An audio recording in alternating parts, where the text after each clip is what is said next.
Hello, and welcome to the Reselling Report for today, Monday, March 30th, 2020. I'm your host, Ann Eckhart, and every weekday morning I upload the Reselling Report here to YouTube to update you on the day's retail and e-commerce news, including the latest from eBay, Amazon, Etsy, and Poshmark. If you haven't done so already, I hope you'll subscribe. And now let's get on with today's show. Well, hello, and welcome to the show here on its new channel. I moved the show from its little startup channel here to my main YouTube channel. The reason being strictly economics. This channel is monetized. The Reselling Report was not. And in the current climate, with things very, very slow moving online, it looked like I could be waiting a month, maybe two, to meet the monetization requirements over on the other channel. And then I would still have to wait for a manual review before I could be monetized. At the same time, on this channel, I was kind of out of content and was planning on just kind of abandoning it, honestly. And then I thought, well, that's silly to abandon a monetized channel. I'll just put the show over here. So same format, weekday mornings, 8 a.m. Central Time. The show will be here, and that will be the only content that will be here on my main channel is the Reselling Report. And then my other channel is my blog channel. So I'll just have these two channels going. So if you are new here, welcome. If you're just now finding that I was doing a reselling report, even though you were subscribed here, hello. And if you are here because you were subscribed to the other channel, yes, welcome here as well. So hopefully we are all here ready to get into today's reselling news. So we are now beginning the third week of the coronavirus outbreak here in America in terms of how it's affecting everyone's day-to-day life, with most non-essential businesses being closed, along with schools in most of the country. We, of course, have been anxiously waiting to see when these guidelines of social distancing would be lifted, but yesterday on Sunday, during the White House press briefing, President Trump extended the social distancing guidelines through April 30th and said that it looked like by June 1st, we all might be able to get back to normal. So yeah, a month, maybe two of the current situation, but this is again to prevent death. It looks like anywhere from 100 to 200,000 people could die from the coronavirus here in America. And that is a low number compared to the estimated 2.2 million who would die if we lifted these social distancing guidelines. So unfortunately, people have died and they are going to die. They're trying to keep it to what sounds horrible to say, only 100,000 people versus 2.2 million. So it's still very scary. We all still need to do our part. If you can stay home to stop the spread of the virus. We all do that. We all do our part. We're going to get through this. They are working on new testing. There's a new test that's being released this week to test people for COVID-19, and the results can come back in as few as 5 minutes. That will be essential to separating people with the virus from people who don't have the virus. Again, if they can't stop the spread, slow the spread. So that's a big update. So yeah, we just, we're all in it together. Like I say, every show, we're all in this together. I am staying close to home. I go out maybe once a week to get fresh food, and I make it a quick trip, get in and out of the store, back home, clean myself off. And fortunately, I'm used to working from home. Obviously, I run my own businesses from home, and I'm kind of an introvert anyway, so I don't mind being home. But yeah, even in my household, my dad had a surgery, well, a minor procedure scheduled to get a pain pump put into his back. That was deemed an elective procedure, so they did cancel that. So he is now, going to have to wait, and a lot of people are having to wait on quote unquote elective surgeries, even if they felt pretty important to you. It certainly did in our household. Was really important to get that pain pump. But honestly, we certainly understand that it's for the greater good. Hospitals need to conserve resources. The healthcare workers need to be protected. So Yeah, that's what we're doing in our house. Let me know how it's going at your house. Are you dealing with the quarantine? Okay, hopefully you are self-quarantined. If you have kids at home, yeah, just let me know what the situation is at your house. Leave me a comment below. Most of us who are resellers can attest to the fact that sales have been slow as of late. Of course, it depends on what you sell and where you sell it, but most of us are experiencing a huge drop in sales. There's a bit of good news, though, for people who sell via Amazon FBA. According to an article over on the e-commerce Bytes blog, Amazon warehouses are now accepting more items from sellers. Amazon had put a halt to a lot of what FBA sellers were sending in. They were only accepting groceries, health and beauty, medical supplies, what they considered to be priority essentials. And you weren't able to send in, things like media, toys, which of course affected a lot of FBA sellers. According to this article, though, on March 27th, Amazon announced, while we continue prioritizing the products we can receive beyond April 5th, we are now able to broaden the list. The company told sellers it is adhering to social distancing guidance within its fulfillment centers to keep employees safe and healthy as it continues to focus on available capacity on the highest priority products that customers need at this time. The article goes on to say Amazon is using a number of criteria to determine which items will become eligible for shipment to its warehouses, including the following: high demand products customers need now, current inventory levels and inventory in transit, fulfillment center capacity, its ability to adhere to the latest health guidelines.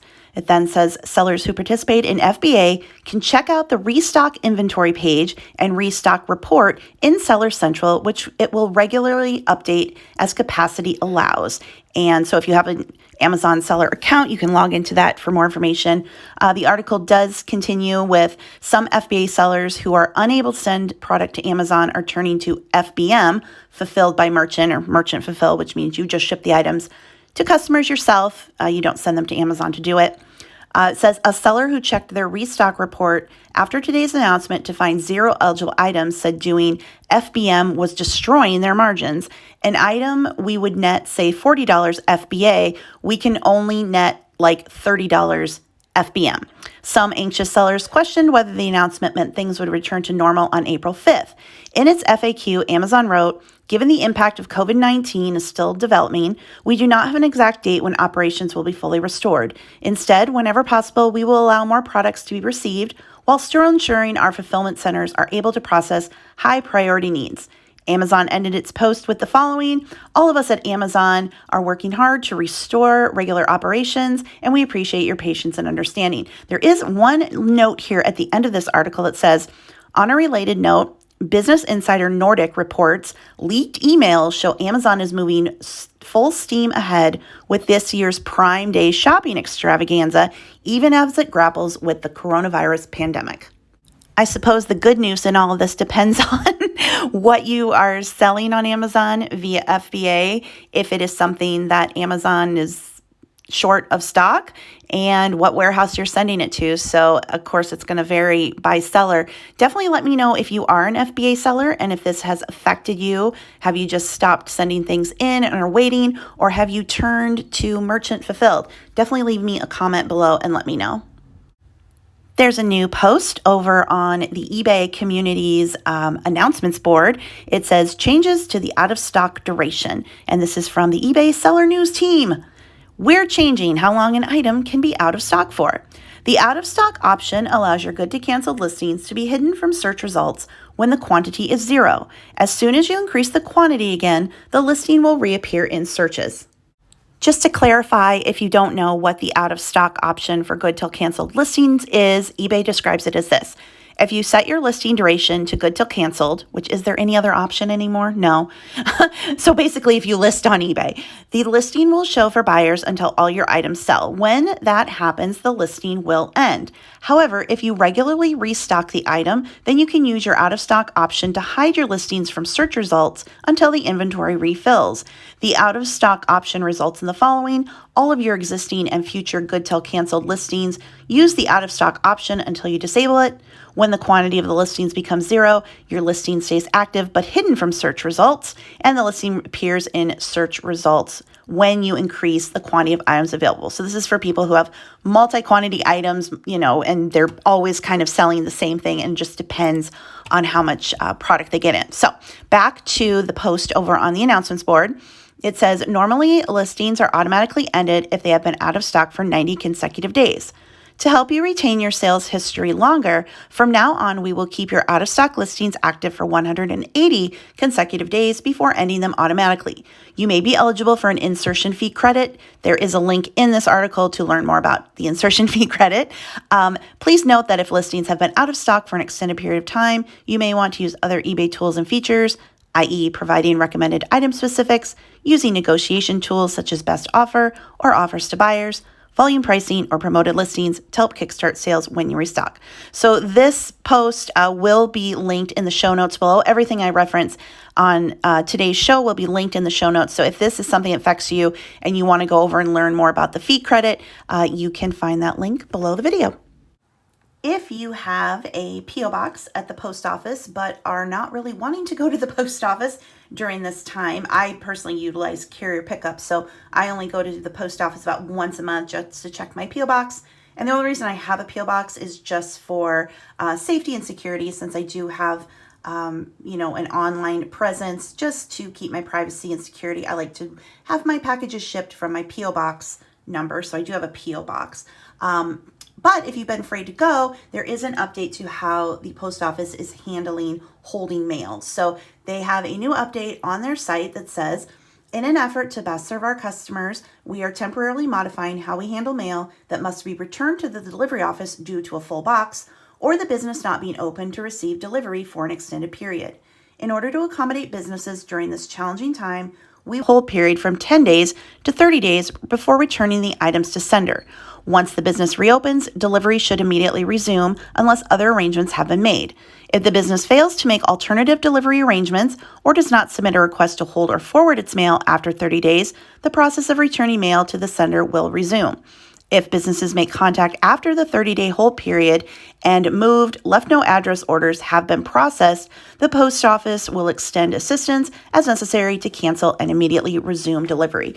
So if you're not feeling like you can get to the post office as much as before and you're worried about maybe any returns you're getting, the hold date is now 30 days up from 10 days. They'll give you a little bit more time to get to the post office if you need to. Big congratulations to one of our own, Denali, over at El Ducho. She has a podcast called Flip the Script, and her podcast has made Poshmark's list on a post they put on their blog entitled Press Play, Poshmark Podcast Roundup. Now, they provided 5 categories of podcasts. They've got true crime, society and culture, comedy, business, and podcasts by Poshers. And Denali's podcast, Flip the Script, is one of 4 podcasts by Poshers that they mentioned, and they also link to her podcast. So congratulations to Denali. Always fun when we see someone in our community be recognized by one of the sites that so many of us sell on. And just for fun, I thought I'd pull up something random that is selling quite well now on eBay. They are Pickle Rick Pringles chips. A lot of 11 cans sold on February 28th for $1,025. Now, I don't know if that's some crazy inflated price or what somebody's doing. Let me go into the most recent solds on this chip to see what we have. We've got $8 on March 15th. So I don't know if Pickle Rick chips are still available where you are, but let me check the completed listings before I say that you should go out and get some. Oh yeah, it looks like the last time any of them were sold was on March 15th. Now let me check the current listings and we'll see what people have. There are currently 397 listings for the Pickle Rick Pringles chips, and the most expensive listing is for the entire display of the special edition for $319.99 with free shipping. How the heck are you going to ship that? So it looks like maybe the price has dropped a little bit on these Pickle Rick Pringles. But yeah, specialty flavors, limited edition, food, candy, always something to look into. So maybe you have some leftover from Christmas or Valentine's, something funky you got that you're not going to eat. It's always worth looking it up on eBay to see what you might be able to get a little bit of money for. And with that, I'm going to wrap up today's show. If you liked it, please be sure to give it a thumbs up. Of course, leave any questions or comments below. Make sure you're subscribed. Again, shows go up here on this channel, 8 a.m. weekday mornings. That's 8 a.m. Central Time. So I'll be back with you tomorrow for more reselling news and information. Until then, I hope you have a great day working your business. Send offers to watchers. Keep listing, take reasonable offers, keep working your business as best you can, and of course, list that death pile. So until tomorrow, thank you so much for listening. Bye.